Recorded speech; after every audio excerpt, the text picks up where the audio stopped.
Ushawahi kufikiri nani angekujali kama ungepoteza kila kitu? Bilionea huyu aliijaribu familia yake kwa njia isiyo ya kawaida. Alijifanya mgonjwa wa kansa. Lakini yale aliyoyaona yalivunja moyo wake vipande vipande. Karibu kwenye Hadithi Time, mahali tunapogusa nafsi kupitia hadithi halisi za maisha. Bwana Moses Kihwele, bilionea mwenye umri wa miaka 58, anaishi na familia yake kwenye jumba la kifahari lililoko Sakina, jijini Arusha. Alipata utajiri kupitia biashara ya madini, lakini moyo wake ni mtupu. Mke wake Janet ni mwanamke mzuri lakini mwenye tamaa kubwa. Wana watoto wawili, Brian, kijana anayependa starehe, na Lilian, mwanafunzi wa chuo anayependa mitandao kuliko watu. Ndani ya nyumba kubwa yenye kila kitu, kulikuwa hakuna kitu kilicho na maana. Upendo ulikuwa umekufa kitambo. Moses mara nyingi hukaa dirishani akiangalia milima ya Meru, akijiuliza, wangenijali kweli kama nisingekuwa na pesa hizi? Siku moja akiwa hospitalini kwa uchunguzi wa kawaida, anasikia daktari akizungumza na mgonjwa mwingine kuhusu kansa. Wazo linamjia, ningewaona sura zao kama ningewaambia mimi nina kansa. Usiku huo anapanga mpango. Anamwambia daktari wake wa karibu, Dr. Raymond, amsaidie kutengeneza ripoti bandia ya matibabu. Daktari anasita. Lakini Bwana Moses, hii inaweza kuumiza watu wako. Ndiyo, lakini bora ukweli uchungu kuliko upendo wa uongo. Moses anakusanya familia yake sebuleni. Anashusha pumzi, machozi kidogo yakimtoka. Nimeambiwa nina kansa ya figo. Madaktari wanasema sina muda mrefu. Kimya kinatawala. Janet anatabasamu kwa aibu kinobonobo. Tena unatania Moses, si ulisema unaenda check-up ya kawaida?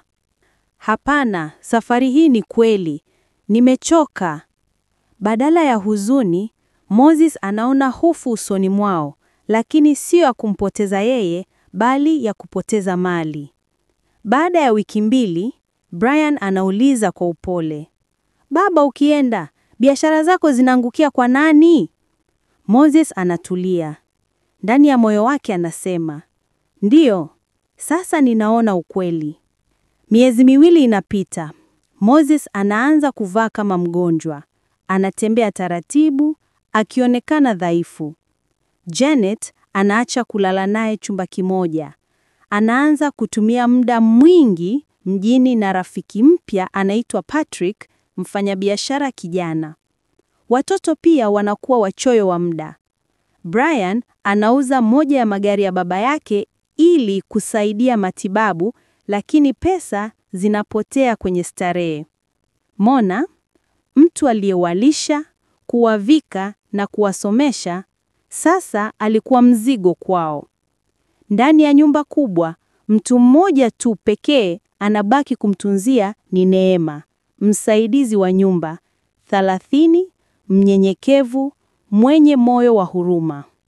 Kila siku anamchemshia uji, anamuombea, anamwambia, Baba Moses, usikate tamaa, Mungu anaweza badilisha kila kitu. Siku moja, Moses anamwambia kwa sauti ya dhaifu, Neema, unafanya haya yote kwa nini? Mimi si lolote kwako. Neema anatabasamu kwa machozi. Kwa sababu upendo wa kweli haupimwi kwa pesa, bali kwa huruma. Maneno haya yanamgusa zaidi ya kitu chochote. Baada ya miezi 3 ya uongo, Moses anaandaa chakula cha familia. Wote wanakaa mezani kwa mara ya kwanza. Anaonekana dhaifu, lakini sauti yake ni imara. Asanteni kwa kunijali, au kwa kuonesha kweli mnavyonijali. Anaweka karatasi mezani. Ripoti ya daktari. Habari njema ni kwamba sikuwahi kuwa na kansa. Wote wanashangaa.